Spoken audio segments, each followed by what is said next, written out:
ഓം ഭൂർഭുവഃ സ്വഃ തത്സവിതുർവരേണ്യം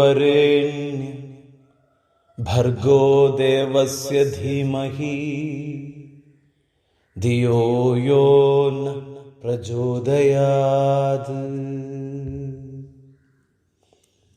ഓം ഭൂർഭുവഃ സ്വഃ തത്സവിതുർവരേണ്യം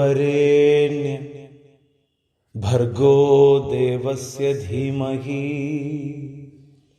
ധിയോ യോ ന പ്രചോദയാത്.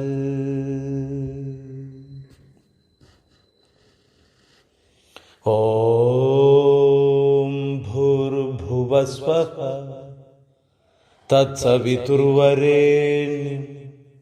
ഭർഗോ ദേവസ്യ ധീമഹി ധിയോ യോ ന പ്രചോദയാത്. ഗായത്രി മന്ത്രം ശാരീരികവും മാനസികവുമായിട്ടുള്ള ആത്മീയവുമായിട്ടുള്ള നമ്മുടെ ഉയർച്ചയ്ക്ക് ഏറ്റവും ഉതകുന്ന മന്ത്രം, മന്ത്രങ്ങളുടെ മാതാവ് എന്നൊക്കെയാണ് പറയുന്നത്. പലപ്പോഴും പലരും ചോദിക്കാറുണ്ട്, ഇതിന്റെ ഓരോ വാക്കുകളുടെയും അർത്ഥം എന്താണെന്ന് ചോദിക്കാറുണ്ട്. ഏറ്റവും സിമ്പിളായിട്ട് ഞാനതൊന്ന് പറയാം. ഓം എന്ന വാക്കിന്റെ അർത്ഥം എല്ലാവർക്കും അറിയാം. അത് ആദിമ ശബ്ദമാണ്. ഓമാണ് ആദ്യമുണ്ടായ ശബ്ദം. അതുകൊണ്ടാണ് ഓങ്കാരത്തിന് ഇത്ര ഇമ്പോർട്ടൻസ് സനാതന ധർമ്മികൾ കൊടുക്കാനുള്ള കാരണം. ഭൂർ എന്ന് പറഞ്ഞാൽ ഭൗതിക ശരീരം അല്ലെങ്കിൽ ഭൗതിക മണ്ഡലം. ഇപ്പൊ ഭൗതികമായിട്ടുള്ള നമ്മുടെ ബുദ്ധി ആകുന്ന മണ്ഡലം ഭൂർ. ഈ ഭൂമിയൊക്കെ നമുക്ക് കണക്കാക്കാൻ പറ്റും. നമ്മുടെ മണ്ഡലം ഭുവ. ഭുവ എന്നുള്ളത് ഓം ഭുവ. ഭുവ പറഞ്ഞ ജീവശക്തി അല്ലെങ്കിൽ മാനസിക മണ്ഡലം എന്നാണ് അർത്ഥം. ജീവശക്തി, നമ്മുടെ ഉള്ളിലുള്ള ബ്രഹ്മം അല്ലെങ്കിൽ മാനസികമായിട്ടുള്ള നമ്മുടെ മണ്ഡലം. ഓം ഭൂർഭുവ സുവ. സുവ സുവ എന്ന് പറഞ്ഞാൽ ആത്മാവ് അല്ലെങ്കിൽ ആത്മീയ മണ്ഡലം എന്നുള്ള അർത്ഥത്തിലും കാണാം. തത് എന്ന് പറഞ്ഞാൽ അത്. അത് എന്ന് പറയുന്നത് ശരിക്ക് കൃത്യമായി പറഞ്ഞ പരമാത്മാവ് എന്ന് പറയാം. ദൈവം എന്നൊക്കെ നമ്മൾ പറഞ്ഞ പരമാത്മാവ്. സവിതുർ. സവിതുർ എന്ന് പറഞ്ഞ സൂര്യൻ, സൃഷ്ടാവ്, എല്ലാ ജീവന്റെയും ഉറവിടം എന്നുള്ള അർത്ഥത്തിലാണ് സൂര്യനെ നമ്മൾ കാണുന്നത്. അപ്പൊ സൃഷ്ടാവ് എന്നുള്ള അർത്ഥത്തിൽ കാണാൻ പറ്റും. അടുത്തത് വരേണ്യം എന്നുള്ളതാണ്. ഓം ഭൂർഭുവ സ്വ തത് സവിതുർ വരേണ്യം. വരേണ്യം തന്നെ ആരാധിക്കുക എന്നാണ് അർത്ഥം. ആരാധിക്കുക. ഭർഗോ. ഭർഗോ എന്ന് പറഞ്ഞ പ്രഭ, ദിവ്യപ്രകാശം എന്നുള്ള അർത്ഥത്തിലാണ് ഭർഗോ എന്നുള്ള വാക്കിനെ കാണുന്നത്. അപ്പോ ദിവ്യപ്രകാശം. ദേവസ്യ, പരമമായ കർത്താവ് എന്നുള്ള അർത്ഥത്തിലാണ് ദേവസ്യ എന്നുള്ള വാക്ക് ഉപയോഗിക്കുന്നത്. ഭർഗോ ദേവസ്യ. ദേവസ്യ എന്ന് പറഞ്ഞാൽ പരമമായ കർത്താവ്, ഏറ്റവും ഉത്കൃഷ്ടമായ പരബ്രഹ്മം എന്നർത്ഥം. ധീമഹി, ധ്യാനിക്കുക. ധ്യാനിക്കുക. അപ്പോ ദേവസ്യ ധീമഹി, ധ്യാനിക്കൂ. ആരെ? ദിയോ. ദിയോ എന്ന് പറഞ്ഞ ബുദ്ധി. ബുദ്ധി. ദിയോ എന്ന് പറഞ്ഞ ബുദ്ധി എന്നാണ്. ഇവിടെ ദിയോ യോ എന്നുള്ളൊരു വാക്ക് ഇതിലുണ്ട്. ഈ യോ എന്നുള്ള വാക്ക് പലപ്പോഴും എന്താണ് ഇതെന്ന് മനസ്സിലാവാതെ പോവാറുണ്ട്. ഒരുപാട് പേര് പലപ്പോഴും സംശയങ്ങൾ ചോദിക്കുന്ന ഒന്നാണ് ദിയോ യോ എന്നുള്ളത് എന്താണ്. യോ എന്ന് പറഞ്ഞാൽ ഈ വെളിച്ചം എന്നാണ് അർത്ഥം. അതായത് ബുദ്ധിയാകുന്ന ഈ വെളിച്ചം ഉണ്ടാകട്ടെ. ദിയോ യോ, ഈ ബുദ്ധിയാകുന്ന ഈ വെളിച്ചം ഉണ്ടാകട്ടെ. നമ്മുടെ പ്രചോദയാത്, പ്രകാശിപ്പിക്കട്ടെ അല്ലെങ്കിൽ പ്രകാശിപ്പിക്കുക, പ്രചോദിപ്പിക്കുക. ഇതാണ് ഈ ഗായത്രി മന്ത്രത്തിന്റെ ഓരോ വാക്കുകളുടെയും അർത്ഥത്തെ നമുക്ക് കാണാൻ സാധിക്കുന്നത്. വേദങ്ങളിൽ ശരിക്കും പ്രതിഷ്ഠിച്ചിരിക്കുന്ന ഒരു സാർവത്രിക പ്രാർത്ഥനയാണ് ഗായത്രി. ഇത് അന്തർലീനവും അതിരുകടന്നതുമായ ദിവ്യനെ അഭിസംബോധന ചെയ്യുന്നതാണ്. എന്നുവെച്ചാൽ സാക്ഷാൽ ഭഗവാനെ അഭിസംബോധന, സൂര്യനെ എന്ന് പറയും. സവിത എന്നാണ് വിളിക്കുന്നത്. അതായത് ഇതെല്ലാം ഉദ്ഭവിക്കുന്നത് ഗായത്രിക്ക് 3 ഭാഗങ്ങളിലായിട്ട് കണക്ക്. ഒന്ന് ആരാധന, 2 ധ്യാനം, 3 പ്രാർത്ഥന. ആദ്യം നമ്മൾ ഈശ്വരനെ സ്തുതിക്കുകയാണ് ചെയ്യുന്നത്. തുടർന്ന് അതിനെ ഭക്തിപൂർവ്വം ധ്യാനിക്കുകയാണ് ചെയ്യുന്നത്. ഒടുവിൽ മനുഷ്യന്റെ വിവേചന ശേഷിയായിട്ടുള്ള ബുദ്ധിയെ ഉണർത്താനും ശക്തിപ്പെടുത്താനും ദൈവത്തോട് ഒരു അഭ്യർത്ഥന നടത്തുകയാണ് ശരിക്കും ചെയ്യുന്നത്. ഇനി നോക്കൂ, ഇതിനെ കറക്റ്റായിട്ട് പറഞ്ഞാൽ ഈ വേദങ്ങളുടെ സത്തയായിട്ട് ഗായത്രി കണക്കാക്കപ്പെടുന്നത് അതുകൊണ്ടാണ്. എത്ര കറക്റ്റാ നോക്കണേ. വേദങ്ങളുടെ സത്തയായിട്ട് ഗായത്രി കണക്കാക്കപ്പെടുന്നത് ഇതുകൊണ്ട് മാത്രമാണ്.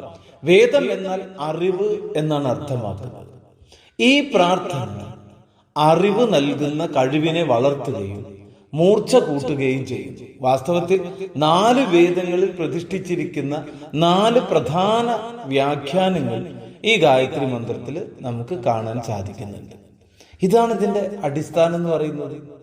നോക്കൂ, ശരിക്കും സൃഷ്ടിയിലെ വൈവിധ്യത്തിന് അടിവരയിടുന്ന ഐക്യത്തെ പ്രകടമാക്കുന്ന പുണ്യമന്ത്രമാണ് ഗായത്രി. അതുകൊണ്ടാണ് ഗായത്രി മാതാവാകാനുള്ള കാരണം. ഈ ഐക്യത്തെ തിരിച്ചറിയുന്നതാണ് നമ്മുടെ ബഹുത്വം എന്ന് പറയുന്നത്. നമ്മള് ഈ മന്ത്രങ്ങളുടെ മാതാവാകുന്ന ഐക്യത്തെ തിരിച്ചറിയാണ് നമ്മൾ ചെയ്യുന്നത്. വ്യത്യസ്ത ആകൃതിയും വലുപ്പത്തിലുമുള്ള പാത്രങ്ങൾ, അതിൽ നിന്ന് ശരിക്കും നമുക്ക് പലതും നിർമ്മിക്കാമെങ്കിലും, മണ്ണിൽ നിന്നും സ്വർണത്തിൽ നിന്നൊക്കെ നിർമ്മിക്കാമെങ്കിലും സ്വർണം ഒന്നാണെന്നുള്ള സത്യത്തെ തുറന്നു കാണിക്കലാണ്. സ്വർണം കൊണ്ട് ഒരുപാട് ആഭരണം ഉണ്ടാക്കാം, പല പേരിൽ അത് അറിയപ്പെടാം. പക്ഷെ ഉണ്ടാക്കുന്ന സാധനം സ്വർണ്ണമാണ് എന്നുള്ളത്, അതാണ് പരമാത്മാവ് എന്ന് നമ്മെ തെളിയിക്കുന്നതാണ് ഇതെന്ന് മനസ്സിലാക്കാൻ പറ്റും. അതുപോലെ നോക്കൂ, ഗായത്രി എല്ലാ വേദങ്ങളുടെയും മാതാവാണ്. വേദമാതാവ് എന്ന് അതുകൊണ്ടാണ് പറയുന്നത്. ഋഗ്, യജുർ, സാമ, അഥർവ എല്ലാന്റെയും മാതാവാണ്. എവിടെയെല്ലാം അവളുടെ നാമം ജപിക്കപ്പെടുന്നുവോ അവിടെയെല്ലാം അവൾ സന്നിഹിതയാണ്. അവൾ വളരെ ശക്തിയുള്ളവളാണ്.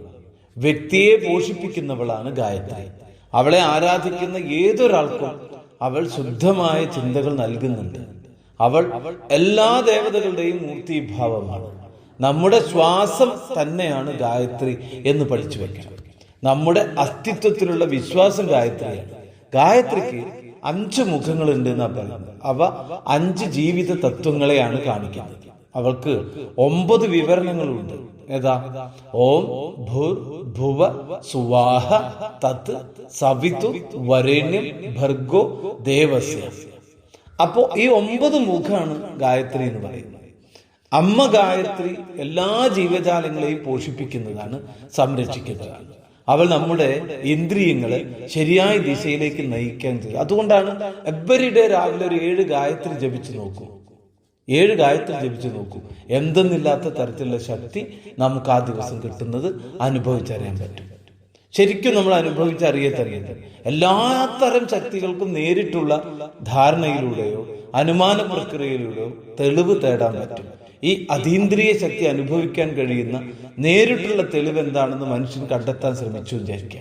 അവർ സൂര്യനിൽ തെളിവ് കണ്ടെത്തി, സൂര്യൻ ഇല്ലെങ്കിൽ പ്രകാശം ഉണ്ടാകില്ല എന്നുള്ള സത്യത്തെ തിരിച്ചറിഞ്ഞു. ആ സൂര്യനെ പരമാത്മാവായി കണ്ടുകൊണ്ട് സൂര്യനിലുള്ള എല്ലാ തത്വങ്ങളെയും ഉൾക്കൊള്ളാൻ നമ്മളെ പഠിപ്പിക്കുന്നതും കൂടിയാണ് ഗായത്രി. ഒറ്റ കാര്യം കൂടെ പറയാം.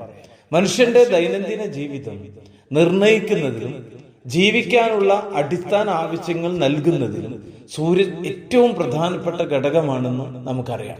അപ്പോ അന്വേഷകരുടെ ആദ്യകാല കണ്ടെത്തൽ മനുഷ്യർക്കോ മൃഗങ്ങൾക്കോ പക്ഷികൾക്കോ സസ്യങ്ങൾക്കോ സൂര്യനില്ലാതെ ജീവിതം അസാധ്യമാണെന്ന് കണ്ടെത്തി.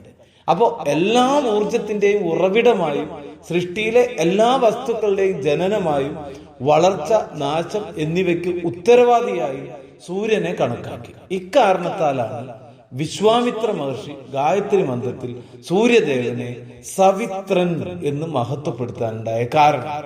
ഇത് നമ്മൾ ശരിക്കും ഉറപ്പിച്ച് നമ്മുടെ മനസ്സിനുള്ളിൽ സൂക്ഷിക്കേണ്ട കാര്യമാണ്. അതുകൊണ്ടാണ് ഗായത്രി ജപിക്കൂ. അതൊരു സാർവത്രിക പ്രാർത്ഥനയാണ്. ഇതിന് 3 ഭാഗങ്ങളുണ്ട്. 3 ലോകങ്ങളിലും അന്തർലീനമായ പ്രകാശമായി ദൈവത്തിന്റെ മഹത്വത്തെക്കുറിച്ചുള്ള ധ്യാനം, അതേപോലെ തന്നെ താഴെ ഓം ഭൂർഭുവസ്വഹ തത് സവിതുർവരേണ്യം, ഇതിന് സ്മരണ അല്ലെങ്കിൽ കൃപയുടെ ചിത്രീകരണമുണ്ട്. ഭർഗോ ദേവസ്യ ധീമഹി, ഇവിടെ പ്രാർത്ഥനയുണ്ട്. പ്രപഞ്ചം മുഴുവൻ വ്യാപിച്ചിരിക്കുന്ന ബുദ്ധിയെ ഉണർത്തുന്നതിലൂടെ ആ ബുദ്ധിയുടെ ഒരു പ്രത്യേക നാമത്തിലോ രൂപത്തിലോ അത് കാണാനും നമുക്ക് സാധിക്കുന്നുണ്ട്. അതുകൊണ്ട് എല്ലാവരും ഗായത്രി മന്ത്രത്തിന്റെ ആഴമേറിയ ചിന്തകളിലേക്ക് പോകാൻ നമുക്ക് സാധിക്കട്ടെ എന്ന നല്ല പ്രാർത്ഥനയുണ്ട്. നമസ്കാരം, പ്രണാമം. ലോകാ സമസ്ത സുഖിനോ ഭവന്തു.